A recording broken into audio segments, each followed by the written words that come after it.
Alright, this article is mostly about the factfulness and what's true and what's not true. So obviously, anyone who is curious, who isn't already anti-trans or pro-trans or whatever, I can't imagine there's much people who are in the middle of this quote-unquote problem when it's not really. I mean, the problem is that these people exist suffering, and we don't just give them the care that they want. Um, as usual, psychopaths will just let people die. All right. So, um, all right. Human Rights Coalition. I think this is Human Rights Campaign. Florida's decision to refuse life-saving care for trans youth only intensifies a public health care crisis and will cause real harm to countless youth and their families. All right. At Orlando, Florida, today the Florida Board of Medicine voted to approve language for a statewide rule that will create a freeze frame for transgender youth already accessing gender affirming medical care and effectively prohibit new care for transgender youth under the age of 18, making Florida the first U.S. state to limit and partially ban such treatment through an administrative process. So, again, the language here is the steps to even get to the surgeries are being taken out. Most people do the social transition, and so there's lots of rhetoric that this at all is just a one and done. Like, as there's stages to this, but how people hear it is that transition just means a one step process, which it does not mean at all. Okay. Um, where was I? Oh, right. Okay. The board passed the measure in a 6 to 3 vote on the heels of pressure generated by Governor Ron DeSantis, the Florida Department of Health, and Florida Surgeon General Joseph Ladapo. Ladapo, who has a history of issuing widely discredited public health guidelines, circulated a memo earlier this year that advised medical professionals against providing gender affirming care, stating his case by using misleading, cherry picked, and thoroughly debunked data. The rule contradicts guidance from the U.S. Department of Health and Human Services. The Human Rights Campaign, the nation's largest lesbian, gay, bisexual, transgender civil rights organization, denounced the transparently political decision that seeks to take decisions about best care practices out of the hands of medical professionals and patients. All right. Today's vote to deny medically necessary age appropriate health care to transgender people will do irreparable harm to countless Floridian kids and their families. The decision was based upon incomplete data and manipulated claims that do not reflect science, medicine, or any other evidence based approach to life saving medically necessary care. It defies the recommendation of every major medical association. Transgender youth are already at the high risk of depression, anxiety, and suicide due to stigma and discrimination, all of which will only be exacerbated by this denial of care. Healthcare decisions should be made on a case by case basis in careful and deliberate consultation between doctors, patients, and their families, with the end goal of reducing the physical and emotional distress experienced by transgender children. The Florida Board of Medicine should take immediate steps to reduce this rule and provide the support that transgender youth need to thrive. Alright. With young lives on the line, another state agency has placed the political ambitions of Ron DeSantis over its duty to protect Floridians. This rule, as written, puts transgender youth at high risk of depression, anxiety, and suicidality. Those are the facts purposely ignored by Board of Medicine stacked with DeSantis political appointees who have put their toxic politics over people's health and well-being. Transgender Floridians exist. We are part of this community. Gender affirming care is life-saving care, and it is care that is supported by every major medical organization, an overwhelming majority of medical providers, and should be left to young people, their families, and their doctors, not politicians. Shame on the Florida Board of Medicine for trading the suffering transgender youth and their parents for cheap political points. Okay. In an opinion piece published by the Tampa Bay Times in April, over 300 healthcare professionals decried that Florida Department of Healthcare false claims surrounded gender affirming care. The piece states that the department's memo on these treatments, quote, does not allow for personalized patients and family-centered care, and would, if followed, lead to high rates of young depression and suicidality. When speaking of the department's resources, the authors also state that, quote, when citing high-quality studies, they make conclusions that are not supported by authors of the articles. The following are false claims about gender affirming care provided by the Florida Director of Health, which corrections for each. All right, lie number 1. Only a minority of children who are diagnosed with gender dysphoria remain gender dysphoric as adults. Reality. Numerous published studies have noted that detransition is rare, with those who begin transitioning in adolescence the least likely to detransition. Lie 2. There's a lack of quality evidence and certainly no conclusive research to support that medical transition of children to the opposite gender as a treatment for gender dysphoria. Okay. The reality. There's no fact, overwhelming evidence that supports the provision of gender affirming care to transgender youth. Previous research has found that transgender youth who receive gender affirming care, including puberty blockers and or gender affirming hormones, report lower levels of suicidal ideation and depression, reduction in gender dysphoria, and improved psychological well-being and global functioning. Global functioning? I've never even heard of this term before. I would click it, but I want to stay on topic here. Alright, anyone who knows what that means, tell me in the comment section. Alright, lie 3. The agency found that puberty blockers are not approved by the FDA for the treatment of gender dysphoria, and not medically efficacious for the treatment of gender dysphoria, and have permanent side effects. Reality. Puberty blockers are not experimental, new, or illegal, or unsafe. They have been used safely and effectively with cisgender use for decades under FDA approval with minimal side effects. They have been used safely and effectively in delayed puberty and transgender youth since 1998. Okay, personally, I thought it was before that.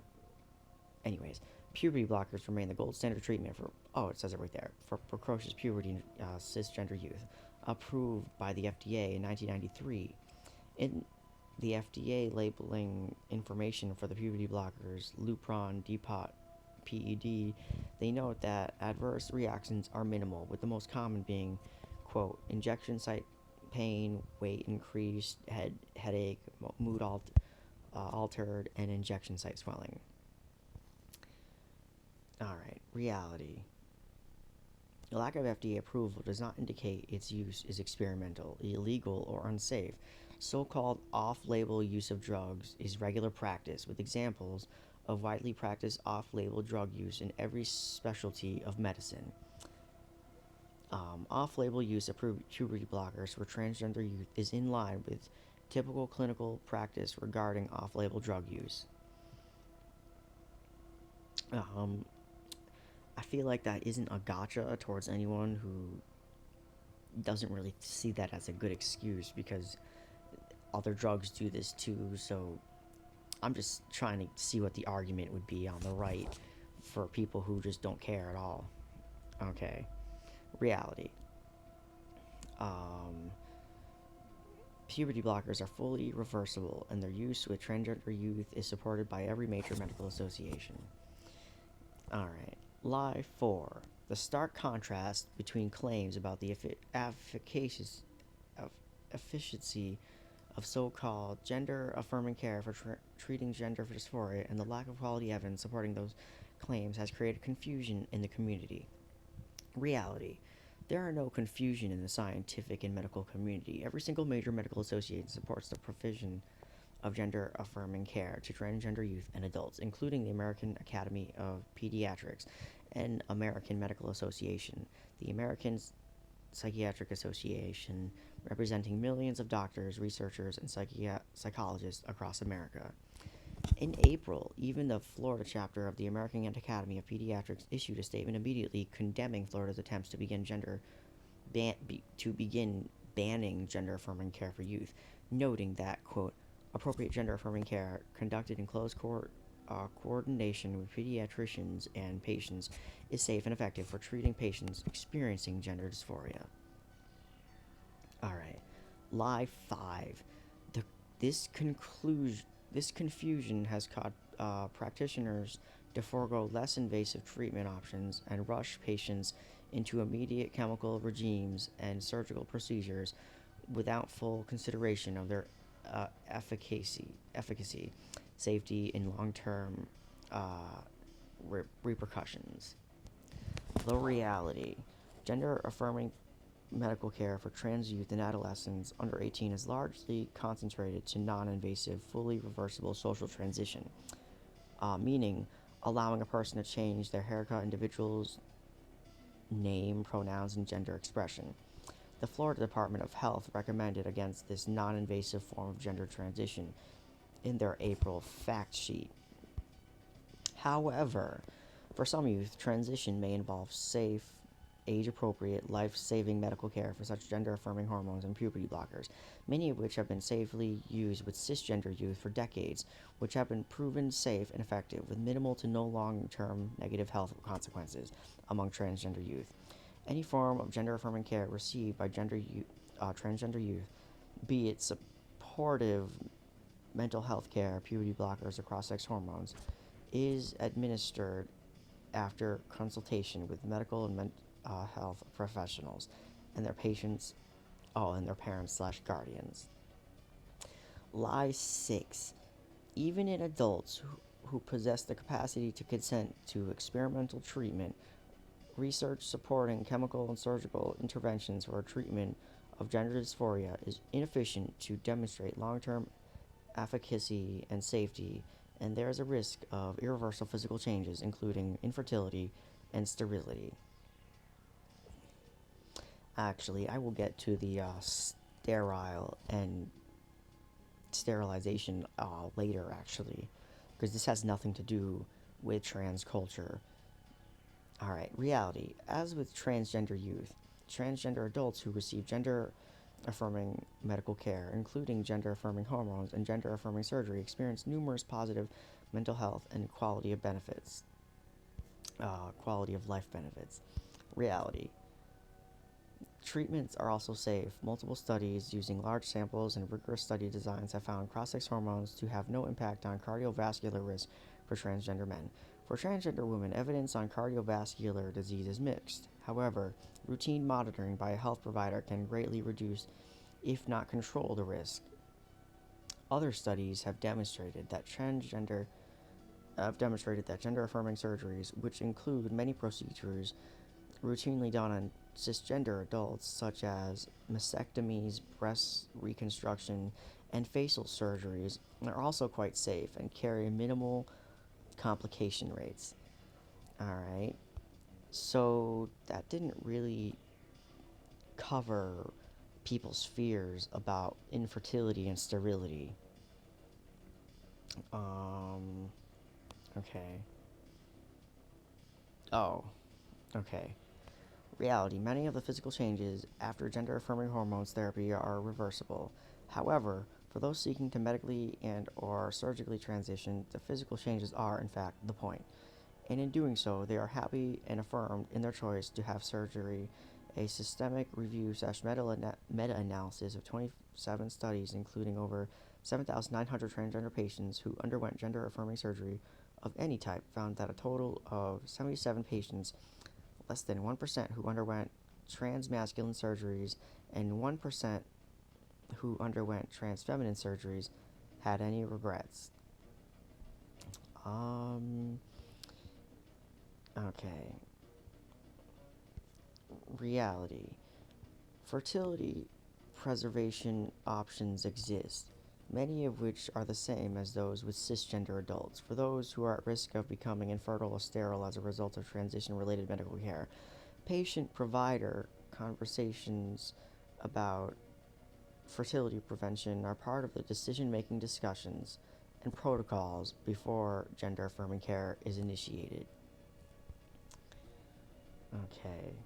It's not generally a part of the culture, again, which I will get to soon. Um, Florida's Board of Medicine is the 15-member medical board responsible for licensed Florida doctors, settling rules for physicians and disciplining them for infractions such as healthcare fraud or false advertising. State law says the board can establish standards for care for medical patients' practices via a rulemaking process and can discipline doctors for violating its rules. Among other penalties, the board has the power to revoke medical licenses or impose fines. The board is part of the Department of Health, which Lopato oversees. DeSantis appoints board members who are confirmed for 4-year terms.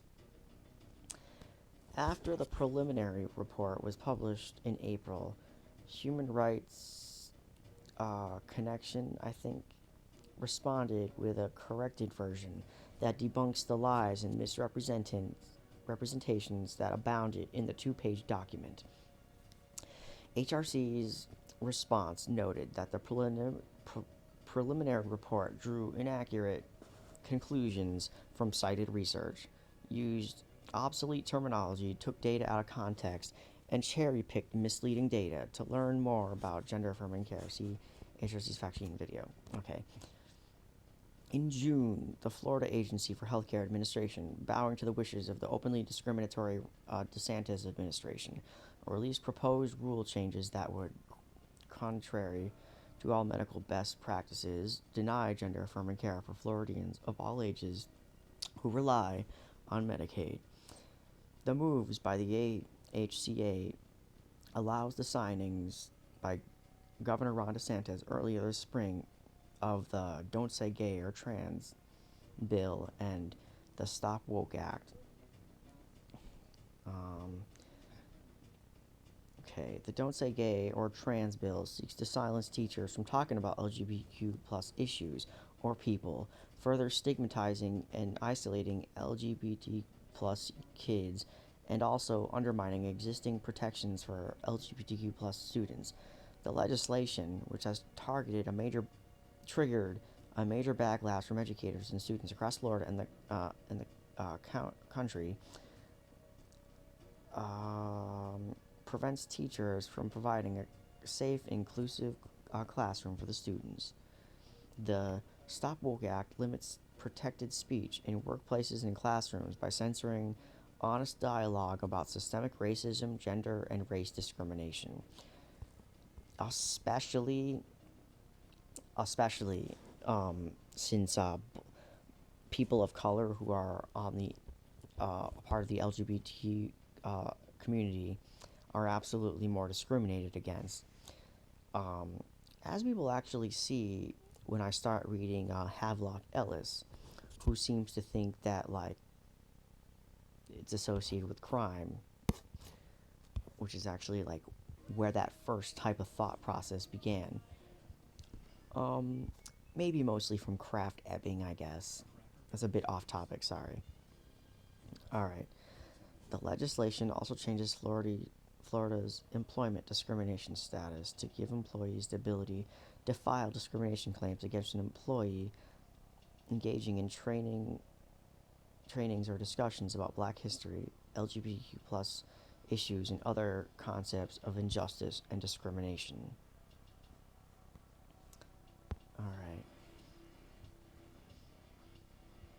Alright. Human Rights Campaign working to defeat 340 anti-LGBTQ plus bills at state level, already 150 of which target transgender people, highest number on record. Quote, "We're ensuring that these anti-LGBT plus extremists who are doubling down on a political agenda do not win. We are ensuring that we show them that we are greater than all of their hate." Okay. Washington, D.C., the Human Rights Campaign hosted a virtual briefing Tuesday on the unprecedented wave of LGBTQ plus bills being introduced in state legislatures across the country. Less than 2 months into 2023, HRC is already tracking 340 anti-LGBT plus bills that have been introduced in state houses across the country. 150 of those were specifically restrict the rights of transgender people, the highest number of bills targeting transgender people in a single year to date. So far this year, HRC is tracking 90 bills that would prevent trans youth from being able to access age appropriate, medically necessary, best practice healthcare. Two have already become law in Utah and South Dakota. More bathroom ban bills filed than ever previous years, and 28 anti-LGBT plus bills which have passed at least one chamber, 10 of which are specifically anti-trans. Alright. In 2022, politicians in state houses across the country introduced 315 discriminatory anti-LGBT plus bills, and 29 passed into law. Despite this, fewer than 10% of these efforts succeeded. The majority of the discriminatory bills, 149 bills, targeted the transgender non-binary community, with the majority targeting children receiving the brunt of the discriminatory legislation. By the end of 2022 legislative session, a record 17 bills attacked transgender and non-binary children passed into law. The briefing also touched on the 22 midterm elections, where voters outright rejected extremist candidates across the country who relentlessly attacked and slandered transgender youth as a part of a failed electoral strategy. Far-right radicals have doubled down on efforts to ban LGBTQ events, spaces, and culture, including drag performances, which honestly, as far as I know, that's never really a part of that. But I think since paragraph 175 back in Nazi Germany, it sort of involved that, I suppose. I could be wrong. As part of a large-scale attack on LGBTQ community, helped to fuel hostility and violence towards LGBTQ, like those perpetrated against victims of the Club Q shooting in Colorado Springs. Speakers at the briefing, including Human Rights Campaign President Kelly Robinson, Human Rights Campaign State Legislator Director and Senior Counsel Catherine Oakley, Olivia Hunt, Policy Director at the National Center for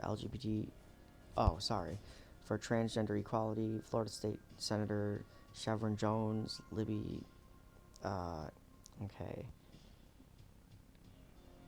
All these people examine the impact that anti-LGBTQ plus legislative assaults are having on the community, the role lawmakers and the rhetoric are playing in fueling extremists and hostility against LGBTQ plus people, and HRC's strategy for combating the record-breaking slew of anti-LGBTQ plus bills anticipated this year. Quote, last year we came together to defeat 91% of anti-LGBTQ plus bills, said Human Rights Campaign President Kelly Robinson. Quote, this year we are going to do it again.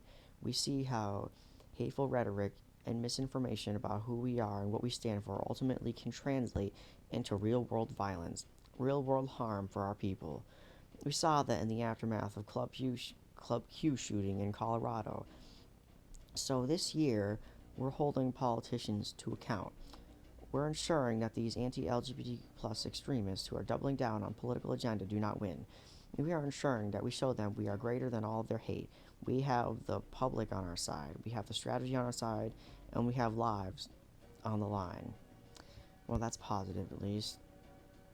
Okay, quote, 2023 is shaping up to be historically bad. So far, we're at 340 bad bills introduced across the country, including the most anti-transgender bills ever filed, end quote, added HRC State Legislator Director and Senior Counsel Catherine Oakley.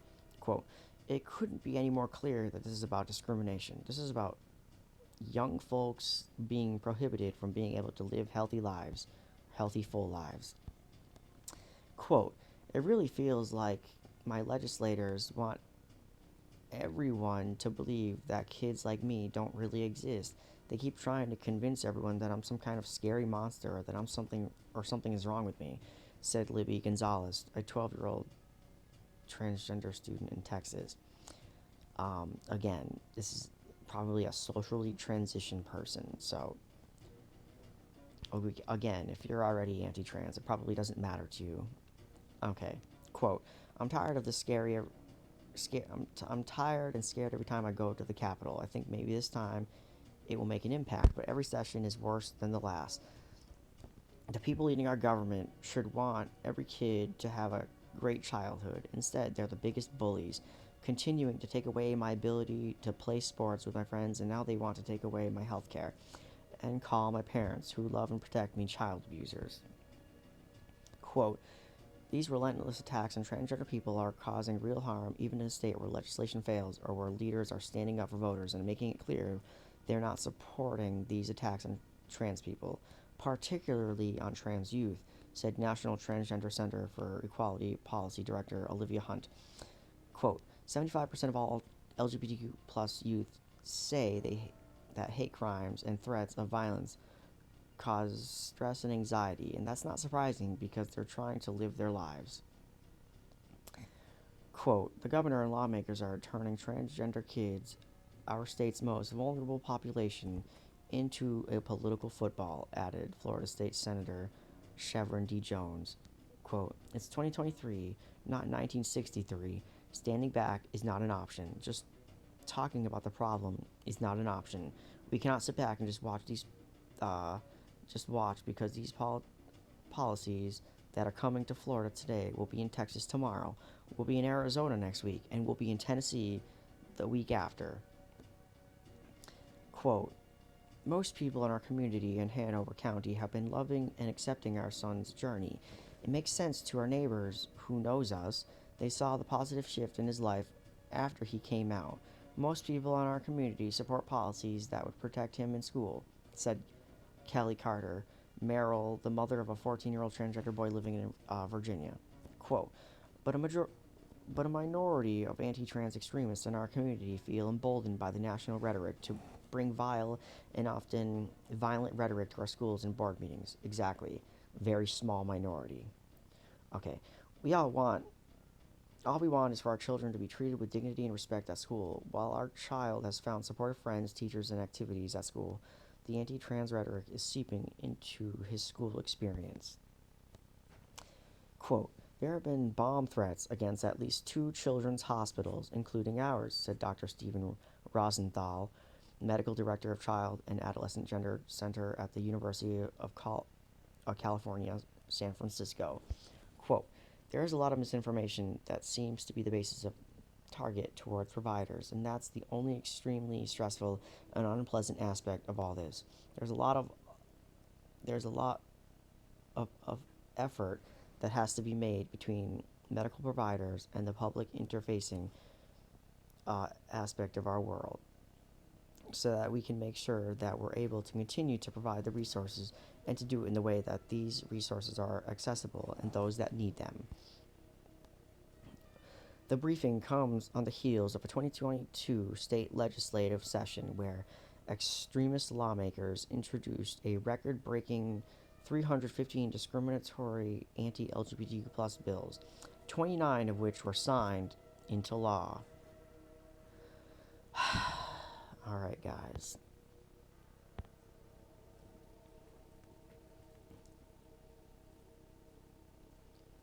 All right.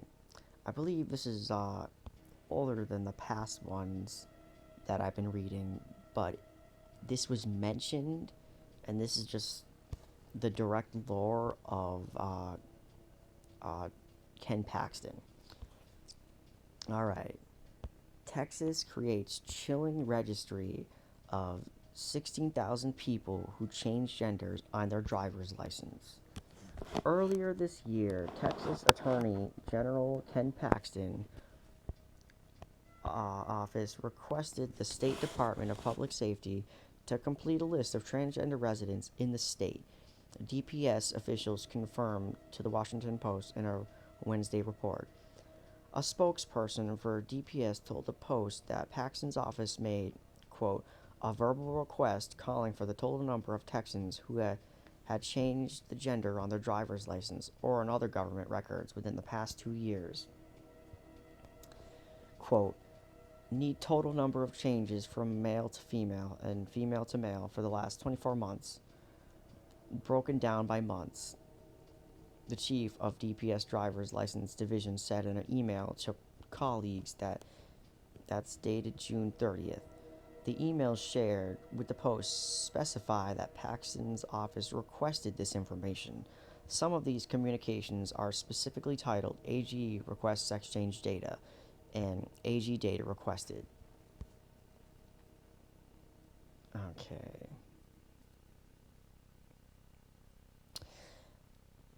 Paxton's office denies making any such requests of DPS, despite these internal emails and DPS spokespersons claimed to the Post. According to Gillian Bernstetter, the communicators strategist at the ACLU Women's Rights Project and LGBTQ and HIV Project, we've seen this secrecy around Texas surveillance of trans people before. At the State Department of Family and Protective Services, employees working on gender-affirming care-related investigations were instructed, quote, to leave no paper trail, Bernstetter told Jezebel. I was never interested in giving Ken Paxton the benefit of the doubt, and the fact that he has now repeatedly attempted to cover his tracks when taking grave, traumatic steps to persecute trans people suggests any good intentions he claims that to have our lies and cover-ups, Bernstetter said. Paxton's office has not responded to multiple requests for comment. Again, of course not.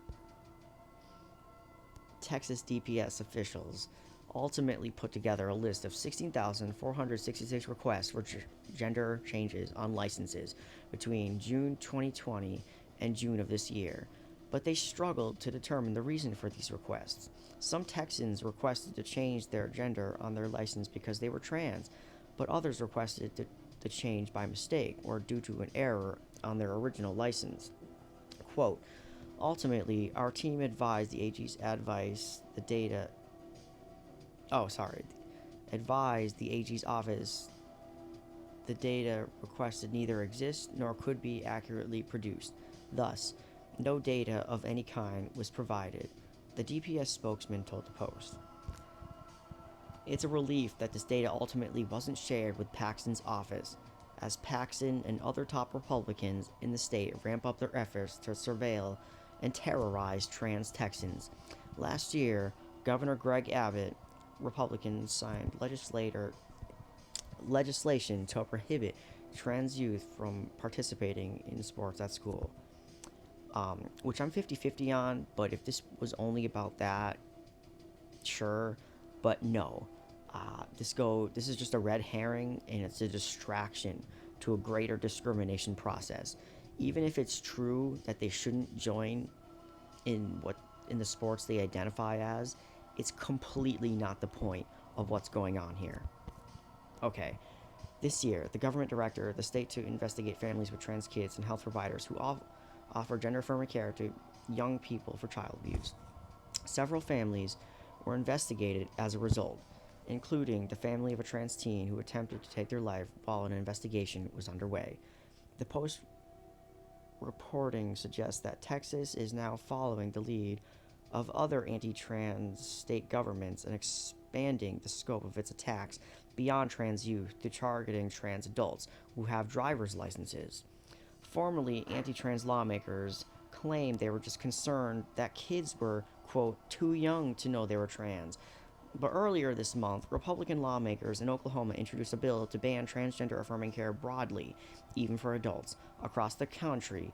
As of November, more than half of states have sought to restrict gender affirming care healthcare in some way. It's chilling to consider what Paxton's office might have done with access to the registry of trans residents in the state. Bernstetter told Jezebel, quote, it's hard to fathom any innocent reason that this information would be sought by any attorney general, and in particular Ken Paxton, she said.